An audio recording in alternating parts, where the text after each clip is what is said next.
1980년대 LA에 살던 제미커 톰스는 헤어 사업을 하며 홀로 아들을 키우는 평범한 싱글맘이었습니다. 사람들은 그녀를 헌신적인 엄마이자 성공한 사업가로 알고 있었죠. 그런데 사실 이 모든 일상은 완벽하게 계산된 위장이었는데요. 알고 보니 그녀는 LA 최대 코카인 밀매 조직의 딜러였습니다.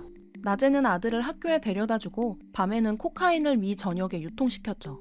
헤어 사업은 마약 거래로 번 수백만 달러를 세탁하는 수단이었는데요. 이처럼 평범해 보이는 겉모습 뒤에 충격적인 정체를 숨긴 범죄자들은 또 누가 있을까요?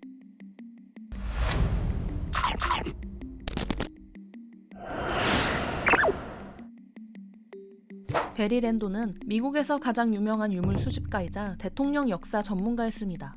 그의 컬렉션은 규모가 크기로 유명한 스미소니언 박물관 다음으로 방대하다는 평가를 받았죠. 조지 워싱턴과 벤저민 프랭클린의 친필 편지부터 루스벨트 대통령의 취임 연설문 원고까지 무려 10,000점이 넘는 진귀한 물건들을 소장하고 있었습니다. 또한 그는 방송에 출연하거나 책을 저술하는 등 역사에 대한 전문성도 인정받고 있었는데요. 이렇게 학계에서 나름의 권위가 있던 랜도는 2011년 7월 조수 제이슨 세이도프와 함께 메릴랜드 역사학교 박물관을 방문했습니다. 그곳에서 이들은 연구를 목적으로 희귀 문서들을 열람했죠. 그런데 이때 한 직원이 랜도와 세이도프의 의심스러운 행동을 포착하고 경찰에 신고했습니다. 그리고 충격적인 진실이 밝혀지는데요.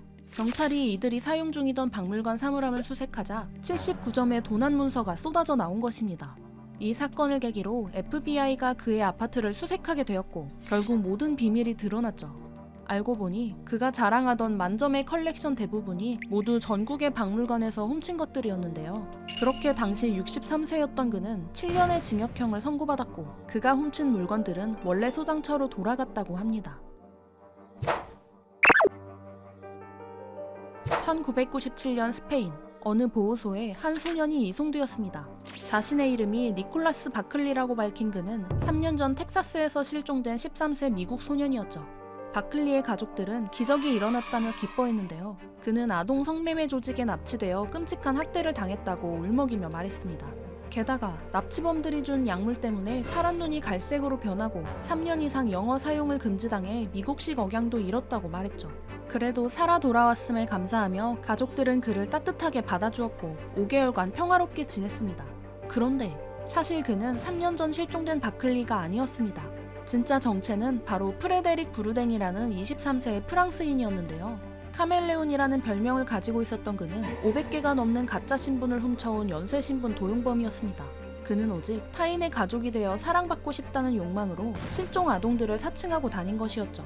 당시 사립탐정이 실제 실종자인 바클리와 귀 모양이 다르다는 것을 발견하면서 의심이 시작되었는데요. 결국 1998년 FBI의 DNA 검사로 그의 정체가 완전히 드러났습니다. 그렇게 브루댕은 6년형을 선고받았고 이 충격적인 사건은 후에 영화 디 임포스터로 제작되기도 했죠.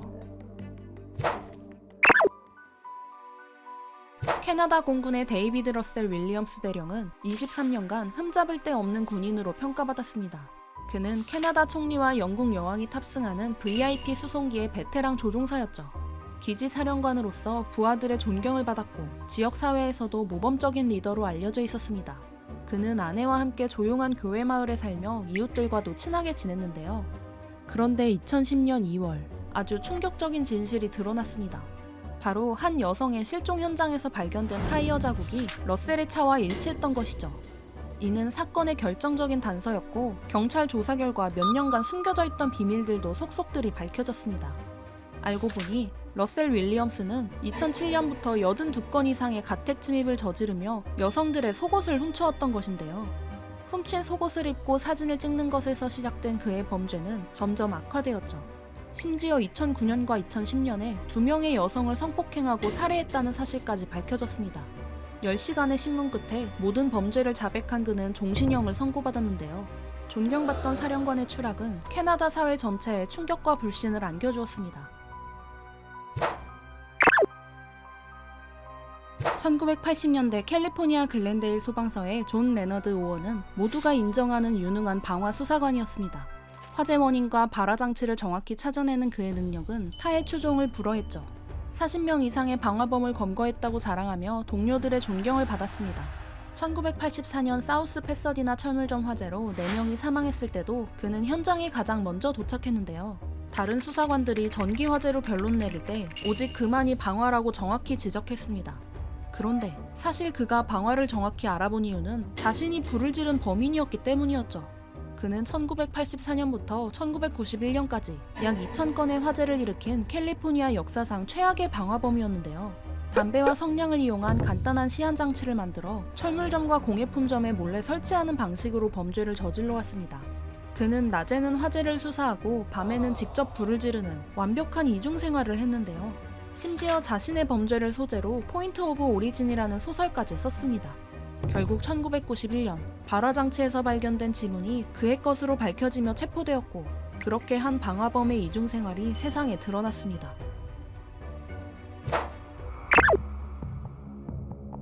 여기 1974년부터 캔자스주를 공포에 떨게 한 연쇄살인마가 있습니다. 묻고 고문하고 죽인다는 범행 수법의 이니셜을 따 스스로를 BTK라고 부르던 이 살인마는 피해자의 집에 침입해 온 가족을 묻고 고문한 뒤 한 명씩 목 졸라 살해했습니다. 범행 후에는 언론과 경찰에 자신의 범죄를 상세히 묘사하며 조롱하는 편지를 보냈는데요. 17년간 10명을 살해한 그는 1991년을 마지막으로 갑자기 종적을 감췄습니다. 경찰은 수만 명의 용의자를 조사했지만 그의 정체를 밝혀내지 못했죠. 그러던 2004년, 13년간의 침묵을 깨고 BTK가 다시 편지를 보내기 시작했습니다. 잊혀지는 것을 참지 못한 그는 플로피 디스크로 메시지를 보냈는데요. 그런데 디스크의 메타데이터에서 크라이스트 루터 교회와 데니스라는 단서가 발견되었습니다. 경찰이 추적한 결과 충격적인 사실이 밝혀졌죠. BTK는 다름 아닌 교회 평의회 의장이자 공무원이었던 데니스 레이더였습니다. 자상한 남편이자 두 아이의 아버지로 30년간 완벽한 이중생활을 해온 것이었는데요. 2005년 체포된 그는 모든 범행을 자백하고 무려 10번의 종신형을 선고받았습니다. 1970년대 시카고에 거주하던 존 웨인 게이시는 동네에서 평판이 좋은 이웃이었습니다. 건설회사를 운영하는 성공한 사업가이자 민주당 선거구 대표로 활동하기도 했죠. 그는 자신의 건설회사에서 일자리를 구하는 청년들을 친절하게 집으로 초대하기도 했습니다. 특히 광대로 분장해 어린이 병원과 지역 행사를 다니며 아이들을 웃게 만드는 일을 즐겼는데요. 주기적으로 자원봉사를 다니는 그를 보며 이웃들은 정말 좋은 사람이라고 칭찬했죠. 그런데 1978년 12월 15세 소년 로버트 피스트가 실종되면서 모든 것이 드러났습니다. 어느 날 피스트는 게이시가 높은 시급으로 10대 소년들을 고용한다는 소문을 듣고 그를 찾아갔다가 돌아오지 못했죠. 이 일로 경찰이 게이시의 집을 찾아갔을 때 집안 전체에 악취가 진동하고 있었는데요. 수사가 시작되어 게이시의 집 마루 밑을 파내자 충격적이게도 26구의 시신이 발견되었습니다. 알고 보니 그는 1972년부터 6년간 최소 33명의 젊은 남성들을 살해한 연쇄살인마였죠. 친절한 광대에 가면 뒤에 미국 역사상 최악의 살인마가 숨어 있었던 것인데요. 게이시의 마지막 희생자가 된 피스트의 시신은 몇 개월 뒤 인근 강에서 발견되었습니다.